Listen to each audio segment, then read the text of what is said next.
Hello everyone, this is Mike Meaden speaking from Refinitiv. We're just going to give it 1 minute before we start. So if you've got some coffee, get some coffee quickly, and then we're going to start in 1 minute.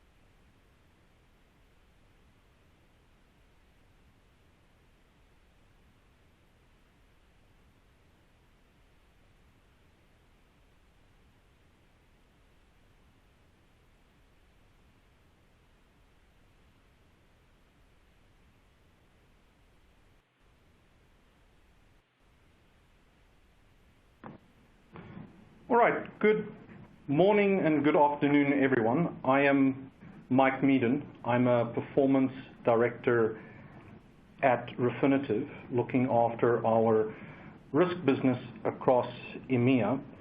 And thank you very much for joining this webinar on sanctions. Really appreciate you spending an hour with us. I'm joined today by a distinguished panel of experts. I'm really looking forward to the discussion today. First of all, we've got Emile Dahl, who's the Research Fellow at the Center for Financial and Crime and Security Studies at RUSI, the Royal United Services Institute. And Emile, his work focuses on counter-proliferation finance, and he examines the design and implementation of international sanctions against proliferators, including North Korea. And he's also, this is interesting because this is going to be a topic later on during this discussion, he's involved with the RUSI Institute's high-level task force on the future of the UK sanctions policy. Emile? Hi everyone, pleasure to be here today. Thank you, Emile. And we're also joined from New York, so Rico Karish, thank you very much for joining us so early. We're appreciative that you got up at 5 o'clock in the morning to speak to us, so thank you. And Rico is the Managing Director of Compliance and Capacity Skills International, CCSI, and he has a long and distinguished history of working in particular with United Nations sanctions, and he served in the Security Council as a financial and natural resources sanctions monitor, and he's currently, and we're going to be talking about this later as well, developing on behalf of the UN member states a best practices guide for UN sanctions implementation. Thank you for joining us, Rico. Good morning, everybody. And then last but definitely not least, we've got Ernst Pienaar, who is the Head of Specialist Research at WorldCheck here at Refinitiv. He's dialing in from Cape Town. Ernst is responsible for all of the risk and inclusion policies and legal matters, as well as knowledge management within WorldCheck. I often say Ernst is the godfather in many ways of WorldCheck. So Ernst, thank you very much for joining us today. Thanks, Mike, and good day, everyone. All right, I'm just going to start and run through a handful of housekeeping items. You will see that there are a bunch of options for you to interact with the content that we're providing today. If you've got any technical questions, you've got an audio issue, and so on, the very first button with the question mark, you'll be able to submit a technical query. We do have someone from our webinar service provider on the line who will be able to assist you with any queries. Please just bear in mind that it can take a few seconds for slides to advance, so if you're not seeing a slide, just give it a second or two. We will be asking you to please fill out the survey. The survey is available throughout the webinar. It's just a chance for you to provide feedback to us about your experience, so we please encourage you to do that. The slide decks as well as the recording will be circulated post the event. Just note that it will likely be early next week instead of tomorrow. And we will be taking questions, so if you've got questions about the content, feel free to click on the Q&A button and you can submit questions. We are monitoring it, and if there are particularly good or pertinent questions, I will pose that to our panel. And with that, I will start the introduction with just before we get into the meat of the discussion about sanctions, developments, and so on, I just want to set the scene a little bit and use the fact that we at Refinitiv, as part of WorldCheck, have extensive access to data and statistics about sanctions to give everybody a little bit of a context, and we're going to start off and the panelists will react to some of the statistics I'm going to be showing. So the first stat on here, and I'm giving you a second to think about what this might be, is 34,155, which is a good solid number, not a massive one, but a very large one. And given that we're talking about sanctions, you perhaps would have guessed that that is the total number of deduplicated sanctions being imposed by any body globally. I often hear people be very surprised by that number. People think it's much higher. I guess one of the reasons, if you don't deduplicate this, we're talking about over 105,000 different individuals and entities that are sanctioned. Bear in mind, I'm talking here only about explicit sanctions, so I'm not talking about implicit sanctions, which adds tens of thousands of more individuals and entities that are sanctioned. But 34,000 is the magic number. And I also want to give you a sense of how sanctions have evolved over the last couple of years. So you will see there's a graph here in yellow or in orange. You'll see the total number of sanctions that have been imposed over time, and this data set starts in September of 2017. And it's not any particular reason I chose that date. It just fit nicely with this particular slideshow. You'll see I have included there OFAC, UN, the European Union, CANS, as well as DFAT. And you'll immediately notice a couple of different things. So first of all, the total number of sanctions that have been imposed since September of 2017 has grown pretty rapidly. So in roughly 2.5 years, we've seen sanctions, or the total sanctions imposed, grow by 62%, from 21,000 odd to 34,000 now. And not only have the number of individuals and entities that are sanctioned increased, the number of sanctions programs and also the countries that impose them has increased. So we've gone from, in September 2017, from 231 sanctions programs to 281 different sanctions programs, and from 38 countries in 2017 that impose some kind of sanctions, and that includes countries and international bodies like the UN and regional bodies like the European Union. And today, in February 2020, that's up to 50. Now, what you'll also notice about the statistics is that OFAC has been growing pretty substantially over that period. But some of these other so-called major sanctions bodies, CANS, UN, DFAT, has been relatively flat.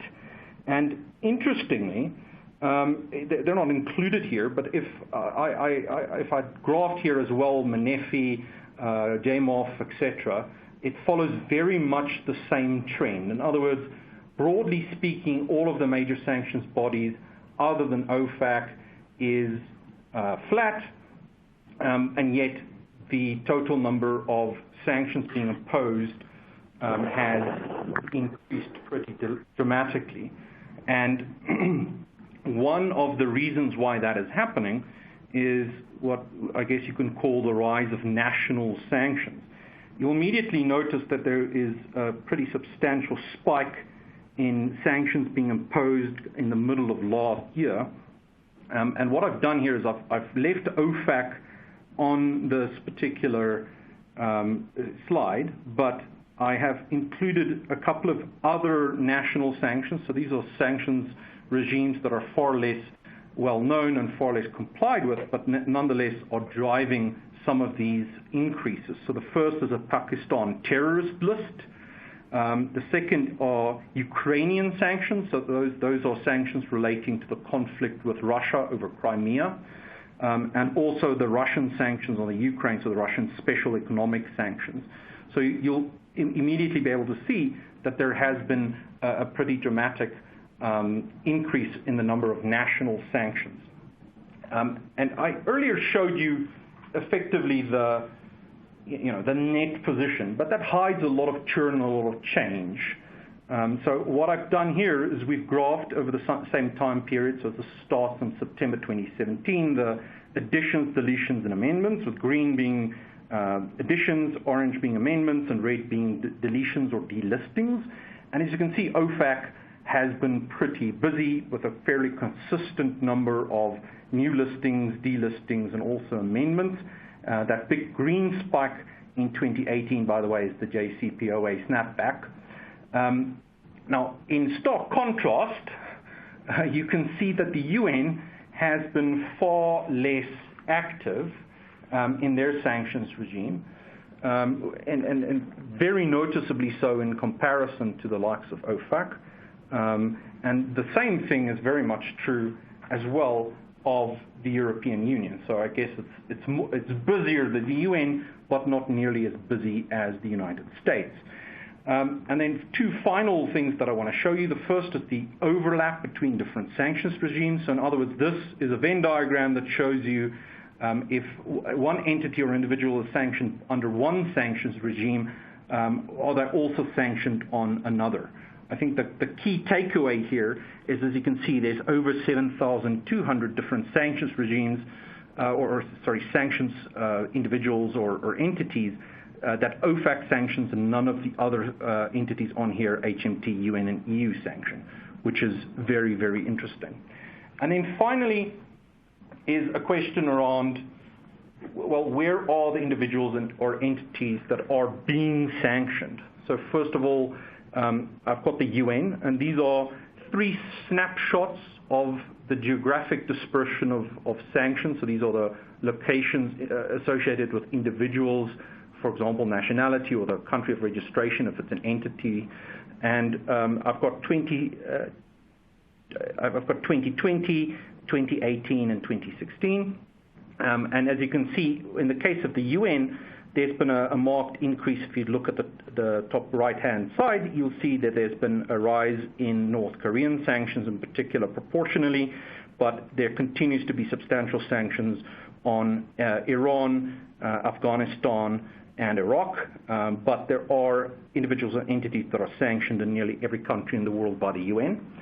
And then in comparison, the EU is pretty much a similar story. You can see an increase in the proportion of sanctions, in particular on Russia, but there's also some movement on North Korea, which is interesting given our PF discussion or proliferation finance discussion we'll be having later.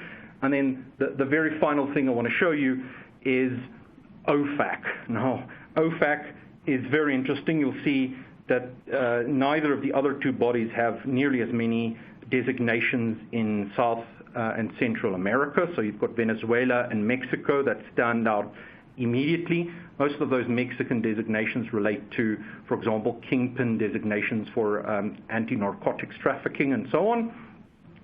But there's been a substantial increase, of course, you would expect given the exit of the JCPOA of the United States on Iran, but there's also been increases of sanctions on the likes of Syria and also Russia.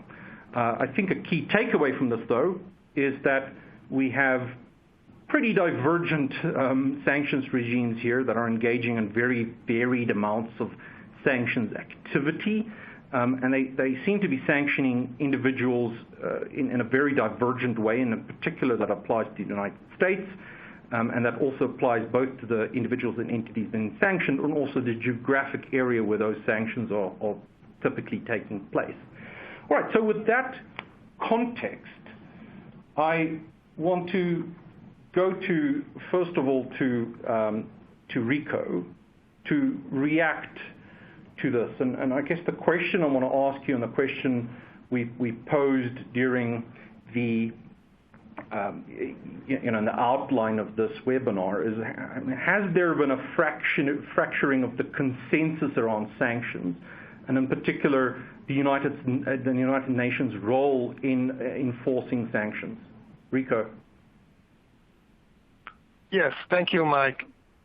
Yes, in fact, of course, there is a massive fracturing going on for a few years already. It is, of course, driven by the contest of the major powers in the world that all have permanent membership in the Security Council, and with it, of course, also veto power. And we see that on the one side of the globe, there is a ramp-up of sanctions, and then now we've seen more recently also that, for example, even Russia or Saudi Arabia has joined the sanctions game too, in retaliation to some things that have irked them. And in the middle, of course, of all of this is the Security Council, who has to navigate a line that can be agreed on by everybody, and that becomes increasingly more difficult. And I think that's also why we have a flat line. There are certainly, under other circumstances, plenty situations around the world where sanctions by the UN would be appropriate if you just think about the human rights dimensions that we have seen in recent years with the Rohingya, for example. But that's just not possible, politically not doable. The Security Council has to do the doable, and therefore we are always going to be it's getting tougher and tougher for the Security Council to negotiate a sanctions package. And designations themselves, even if sanctions are imposed, they present another challenge. And perhaps we can go quickly to the first slide, if that's possible, to just show how this works. The Security Council needs to work and implement these sanctions through its sanction committees, and they are the 15 member states that are in the Security Council are in the sanctions committees, and in there, every single member has the obligation, doesn't have the obligation, has the right not to agree, of course, with, and therefore, because the sanctions committees make decisions on the basis of unanimity, unanimous decisions, they every single one has essentially a veto right. So again, there we have then very frequently the constraint that even though some would like to put certain individuals or entities on a sanctions list, that is not possible because somebody will just block it. Right. Thank you, Rico. That makes sense. So there's the requirement of unanimity, and I guess we just don't, as a global society, have that unanimity. And on the question of the rise of national sanctions, Emil, I'd like you to react to that same question, and then maybe segue to national sanctions, and in particular what your take is on the UK sanctions policy post-Brexit. Yeah, thank you very much. And it's a pleasure to be here today. I think we're only 4 experts talking here today, but there are, of course, much more fantastic research being done around the world, which I'll try and highlight throughout the webinar, many of them being carried out by women as well. So I just wanted to highlight that to start with.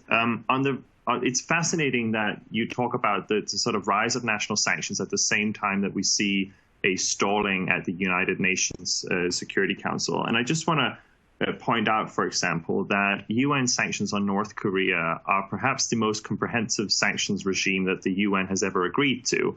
And there was consensus up until 2017. And after that, we haven't seen a resolution attempted at the UN Security Council after that. And we've actually seen North Korean measures transitioning mostly into the national space.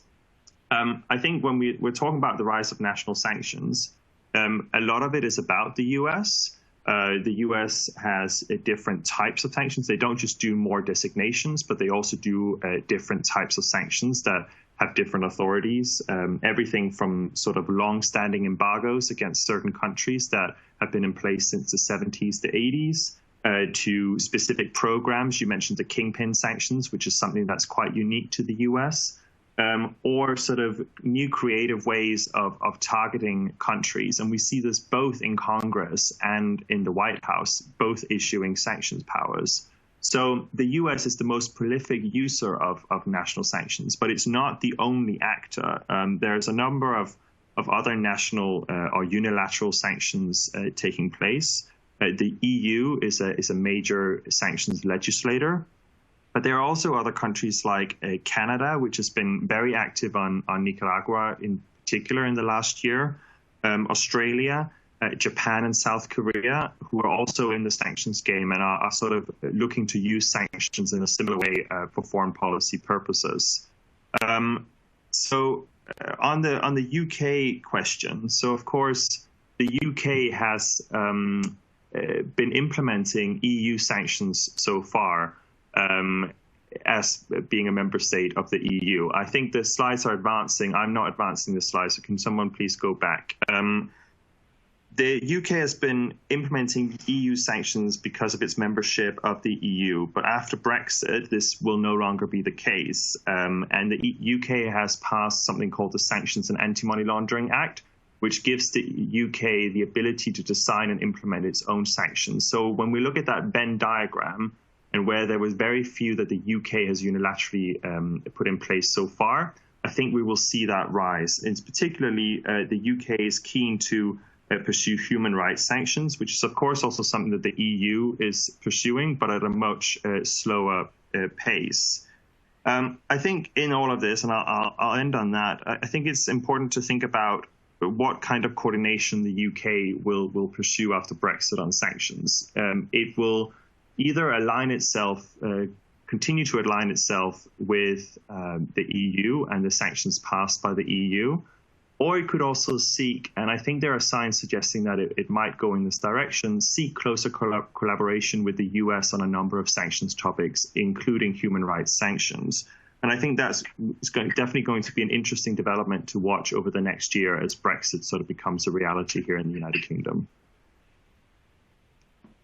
Thank you, Emil. And on the question of human rights sanctions, Rico, I'd like you to comment on that, because the US in particular has been very active in this, and you know, we're seeing perhaps the sanctions regime post-Brexit being a reflection of UK values, and you know, human rights style sanctions being further imposed. In the United States and Canada, of course, we've got Magnitsky style sanctions, and also there's the Hong Kong Human Rights and Democracy Act, and Australia is currently debating, the Parliament is debating a Magnitsky style sanctions act as well. Is that something Rico, you expect to continue, and you know, how effective are those sanctions at changing behavior, I guess, is one of my key questions. Yes, clearly, human rights and corruption in the Magnitsky case, right? It's this interesting combination. Clearly has become very attractive, particularly for the Western world. And we now also see, of course, the EU debate some kind of a mix of these two elements that would then justify the imposition of targeted sanctions around the world. And there is a competition going on to some extent, of course, what it means and how best to protect human rights.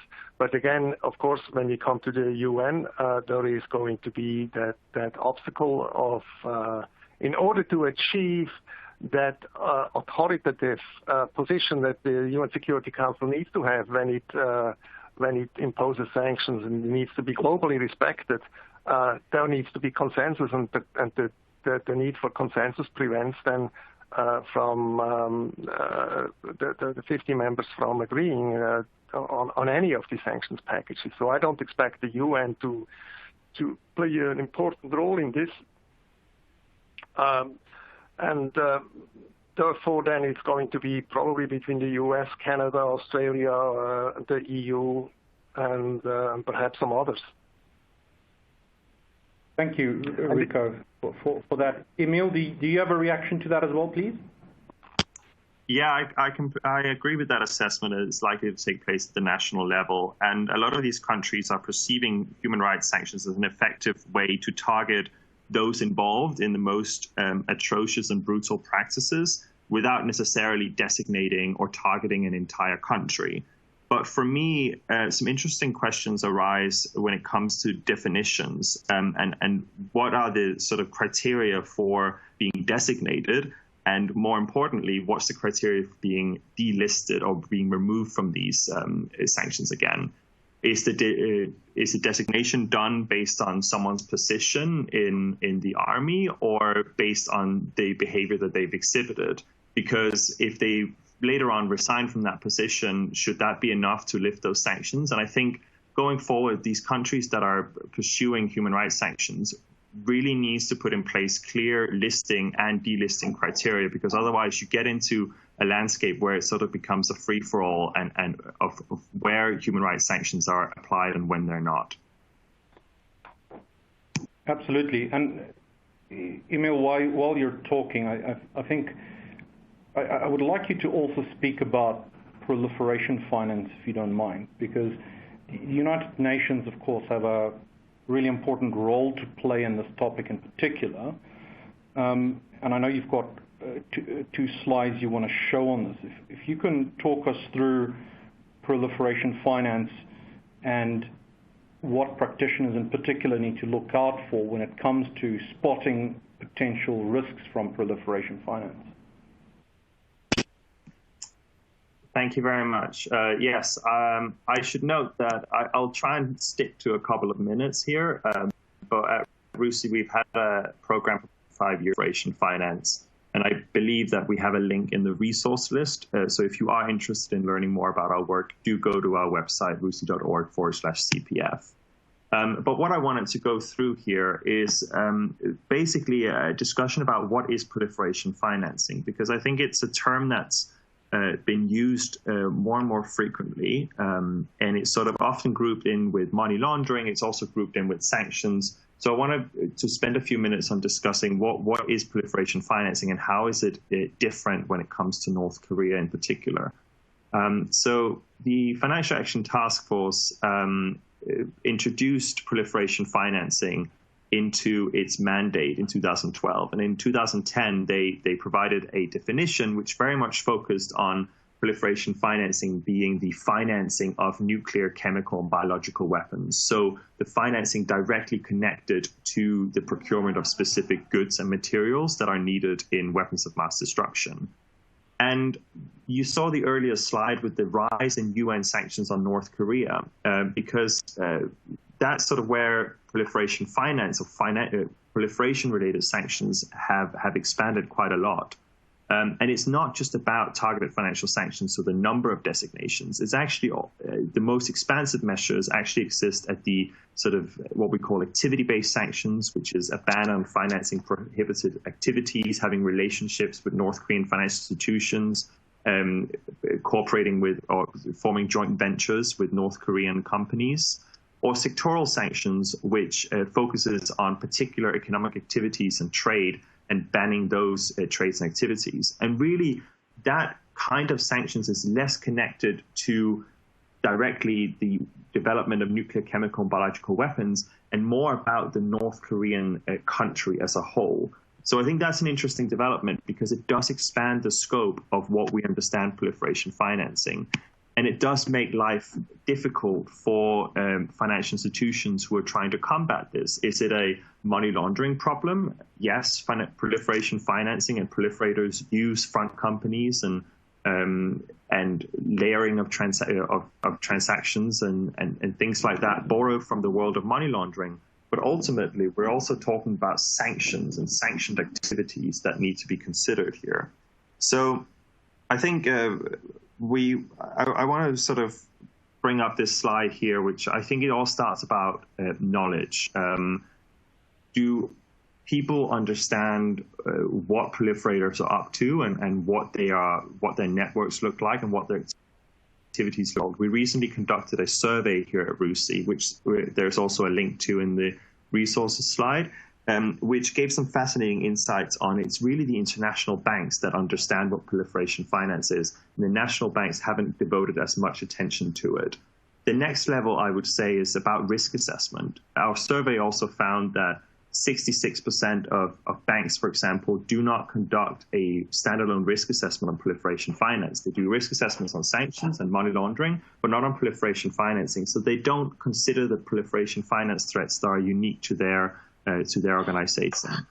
And then after that, after the knowledge, after the risk assessment, that's when you go and dive into KYC and try and figure out individual transactions. Proliferation finance can feel like looking for a needle in a haystack, especially when we're talking about this expanded scope of sanctions on North Korea. But I think with the knowledge and risk assessment piece coming first, things like KYC and identifying PF in individual transactions, you at least try and reduce that haystack a little bit. And that's about sort of comparing customers' past behavior with known proliferation finance typologies, for example, looking at case studies. Do any of my clients exhibit these kind of behaviors? And in the individual transactions, it's really about going beyond list-based screening. The sanctions and the designations is only a small part of the story when it comes to proliferation financing.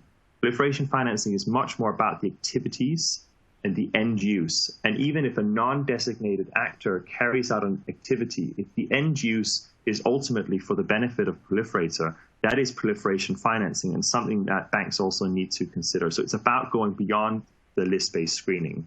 And I think I'll end there.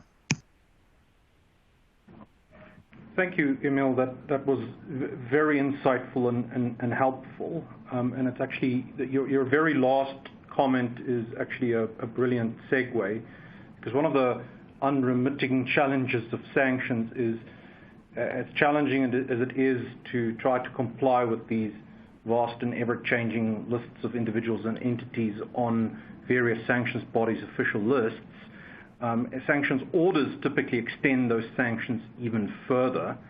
So I'm going to ask Ernst to talk to us about the challenge of implicit sanctions, and he's going to be defining what those terms mean, don't worry. So Ernst, if you can take it away, please, and let's hear about all of those challenges. Thanks, Mike.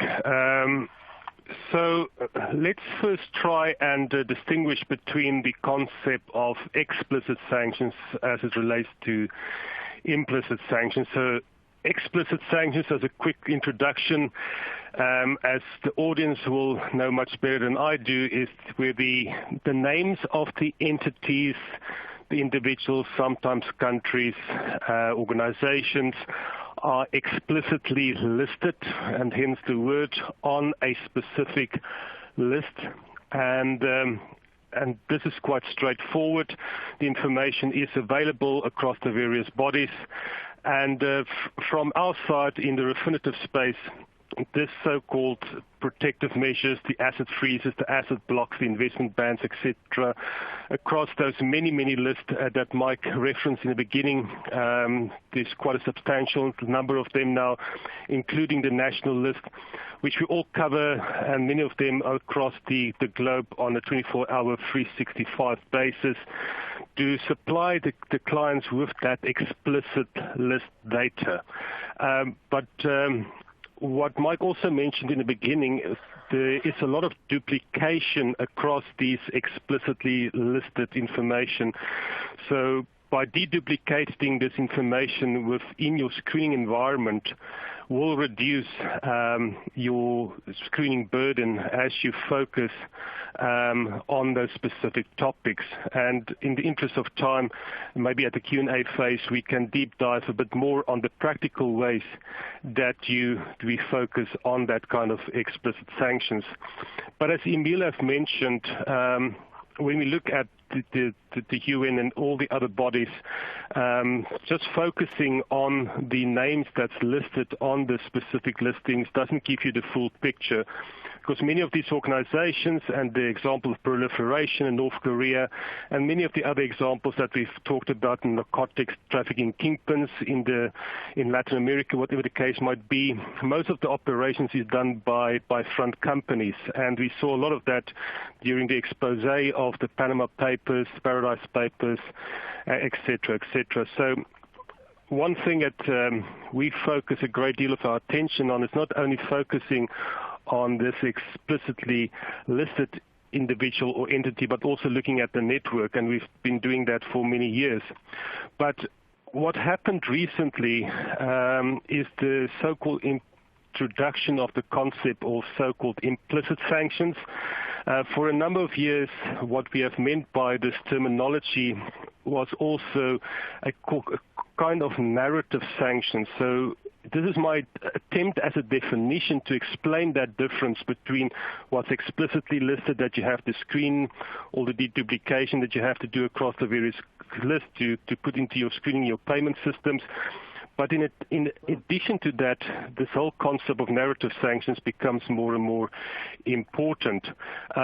So the definition that I would say is those national listings that we've been talking about, or international listings like the UN, where that listing applies not only to the name that appears on that explicit list, the export list, the asset freeze, the investment ban, but it also applies to entities, a few examples of individuals, but mostly entities, to a name that doesn't appear on that specific list as blocked or restricted, but it's a narrative statement somewhere in the sanctions body's regulations, executive orders or resolutions that extends that sanctions to a non-listed entity.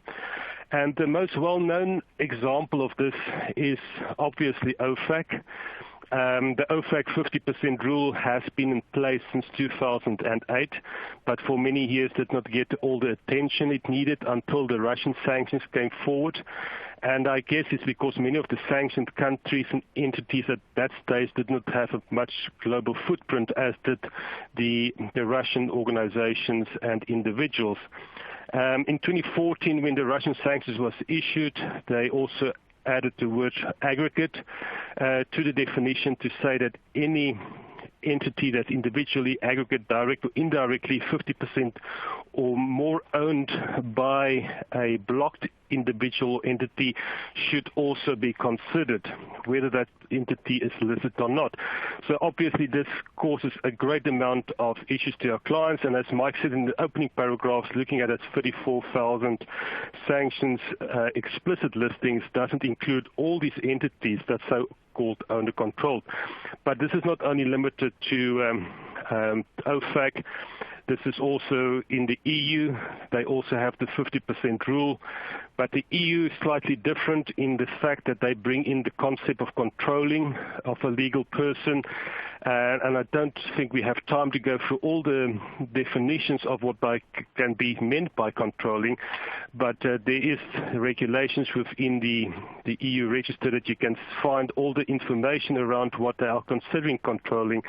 So not only focusing on the 50% ownership, but also on the controlling aspect. Obviously, UN has been adding similar type of text, for example, with the North Korean designations, even from 2006, expanding the sanctions not only to these explicitly listed, but also the implicitly listed entities. So just quickly, just going to look at Russia and Venezuela, because that's the most recent examples of where this has been applied. So we have the concept of the SDNs that was brought in by OFAC, but also the so-called sectoral sanctions. And once again, these information was put forward that the 50% rule also applies. So if you take an example of a Russian individual, some of the work that we've been doing is to uncover this entity so owned or controlled that will be falling within the sanctions definition. As you can see, just in one example, that can be quite extensive. And just as far as the SDNs are concerned, as far as Russia is concerned, there was the Section 228 amendment to GATSA and its IDS on the expansion to foreign persons dealing with some of the Russian SDNs that also put you on the the possibility of sanctions if you not only deal with them as a foreign person, but also with any children, spouse, parent, and siblings, which are not listed by any of the SDN rules. So that becomes even more problematic. Then obviously from the biggest impact that sectoral sanctions have had within the implicit sanctions environment has been especially on Russia, because as I said in the opening paragraphs, in 2008 when the 50% rule came in, it didn't have that much of an impact. But since Russia and the sectoral sanctions on the banks, in the defense companies and oil companies came in, because they were so much involved in international communities, really had a big issue as far as the restrictions on new debt and new equity was concerned for these bodies. And once again, when the sectoral sanctions was issued, OFAC very clearly stipulated the 50% rule as far as this property is concerned for the sectorally sanctioned entities. Once again, the EU followed suit and also expanded the 50% rule to their sectoral sanctioned Russian entities, making it even more complicated for clients and for banks and financial institutions to be able to screen for this implicit sanction. So this is just an example of the information that we've uncovered within the world check context of research for one Russian bank, uncovering all the entities that they own or control within their area.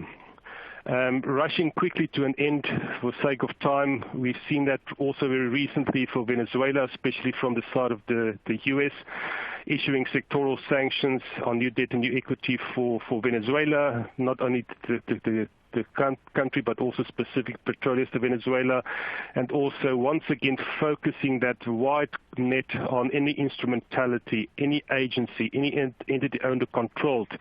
But once again, when the impact of this was felt on the SDN side was when Petroleum de Venezuela was actually added to the SDN list, and once again having to block all assets from this specific organization within the huge network of entities so owned and controlled. And just some examples I'm putting on the screen to show you how these networks of especially PDVSA is across not only in Venezuela, but also as it relates to across the border and in the U.S. So once again, becoming a real issue to be able to identify this narrative sanctions or implicit sanctions for Venezuela. And just second last, just to remind you that in 2019, most of that sanctions were also moved to a full block on the government of Venezuela, not on the country, but on the government.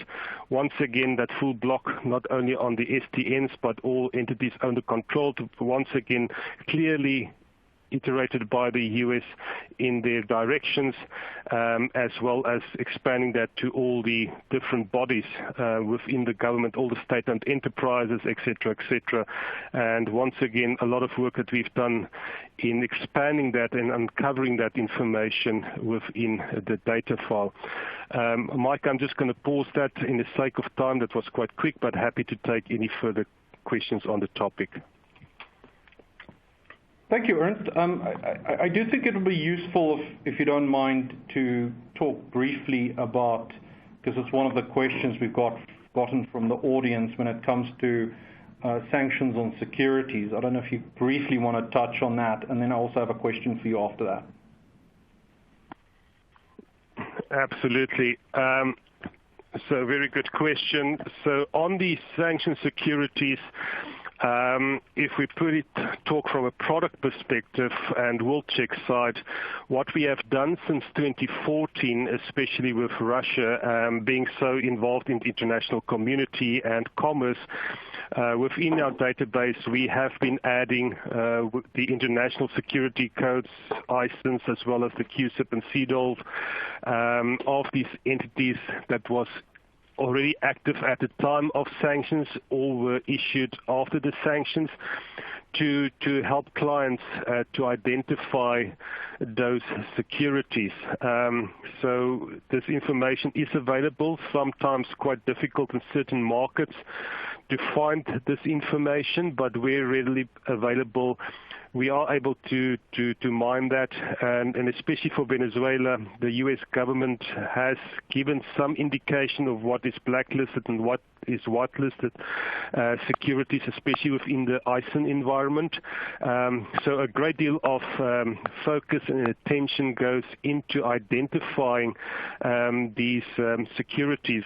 And to complicate things even further, Mike, as far as Russia is concerned, not only can you just look at this in a blanket way, but you also have to look, especially on the sectoral sanctions, on the different directives, Directive 1, 2, 3, and 4, that was issued around that sanctions, because in each one of them a different regime will apply, and the way that you address your focus on your debt and your equity investment.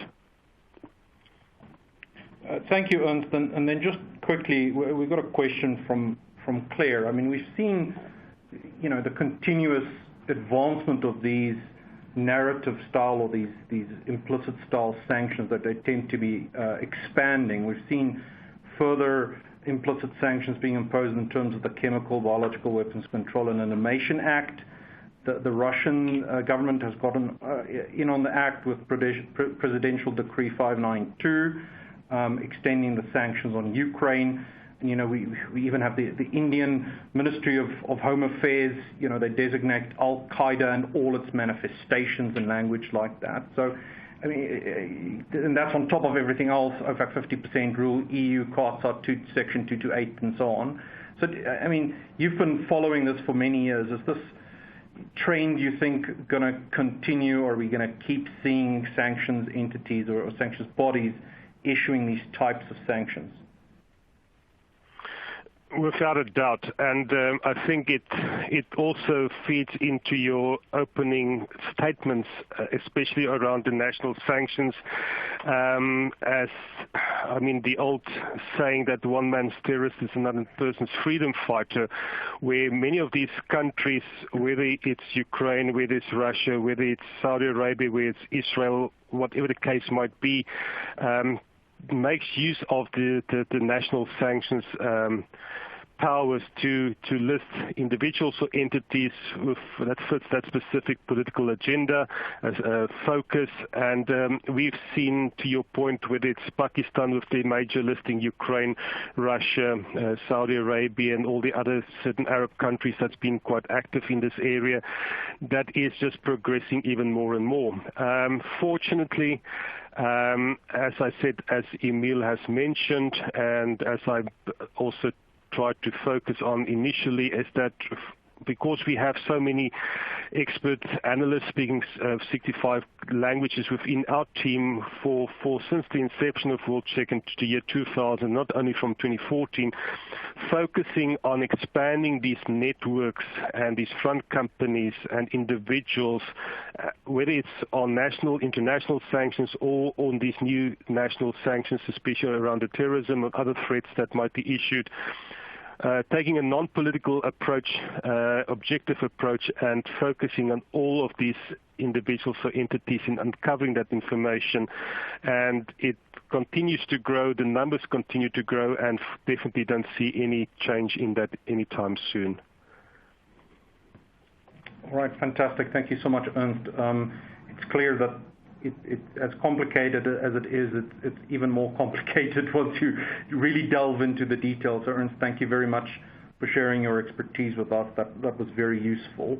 We're going to pivot now to back to Rico, and he's going to talk to us about best practices for sanctions compliance, and in particular the guide that he's developing on behalf of various UN member states on sanctions compliance best practice.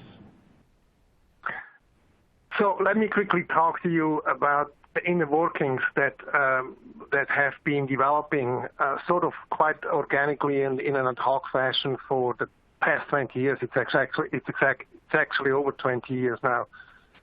December 1966, or 50 years. Sorry, I meant to say. It's December 66 when the first sanctions were imposed.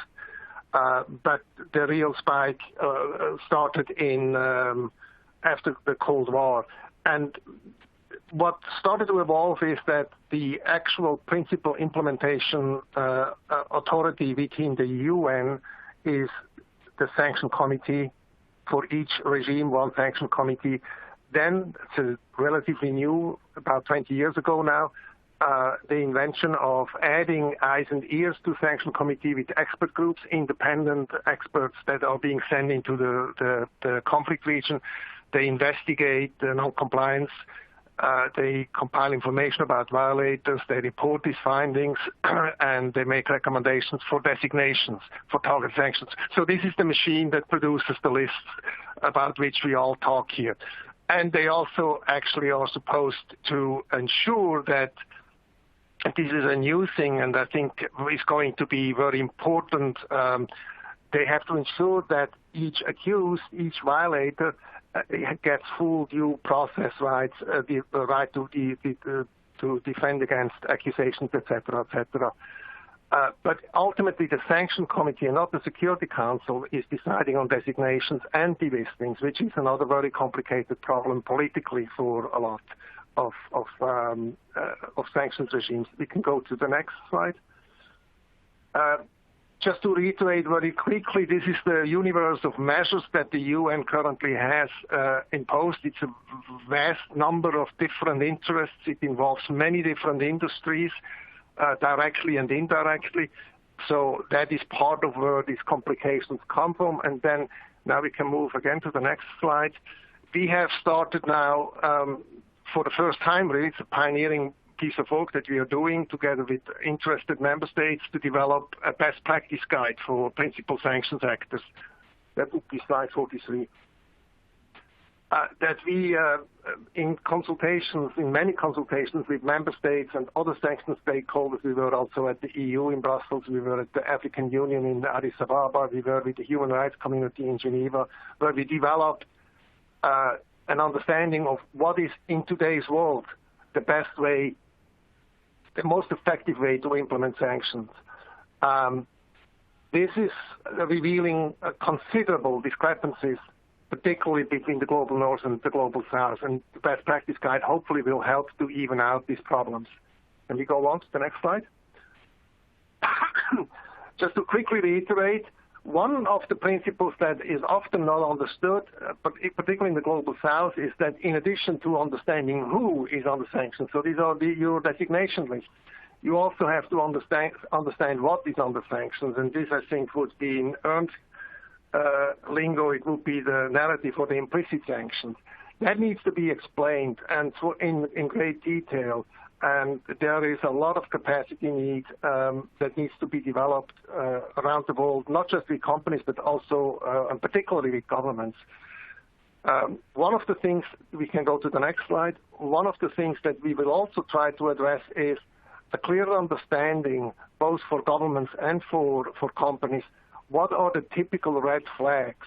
However, understanding that this is a political and not a legal process, evidence for a potential violation today, tomorrow may mean nothing.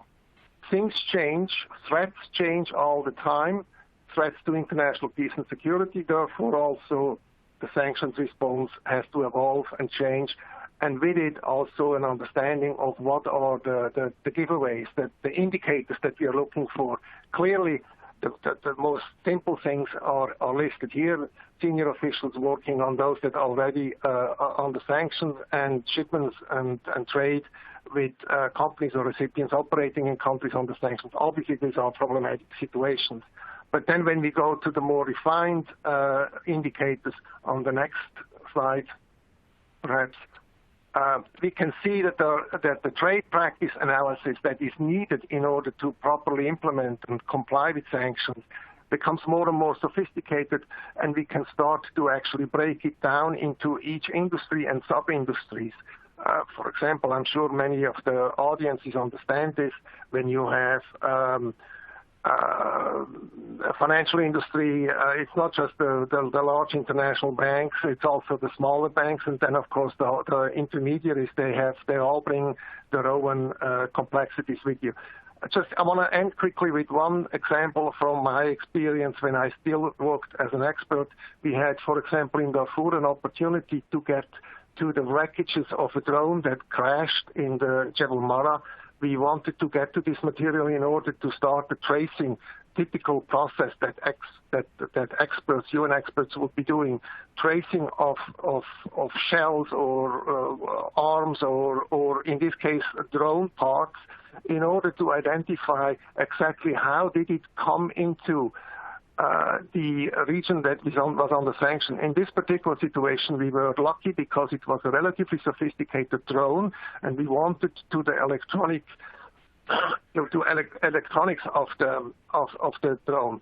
We managed to get our hands on it, and we traced it to the manufacturer based in Europe. We contacted them. We obtained exactly the trading route that started at their point of origin, at their factory. It ended up going to the distributors network to Dubai. We identified the recipient, the reseller, if you will, and we visited those people. And when we arrived there and we started to talk with them, they went quickly outside of the office, and actually they went further to the airport and right away across the Strait of Hormuz to Iran, because they were actually Iranians, and we never actually got to talk with them. The problem that we identified was that they had sold this to Sudan, and the Sudanese built it into their drones, and then they went and used it in the Darfur region that is under arms embargo, and therefore it was not supposed to be used there, and therefore it represented a clear case of sanctions violation. Now, for any bank or any transportation organization that gets involved in the transportation and in the trade of these particular electronics, this means a difficult challenge to comply with. What would you do in order to find out whether this hardware actually is going to serve a sanctioned purpose or not? I think that will be an interesting challenge now for our audiences here. I will be interested to see what they could tell us.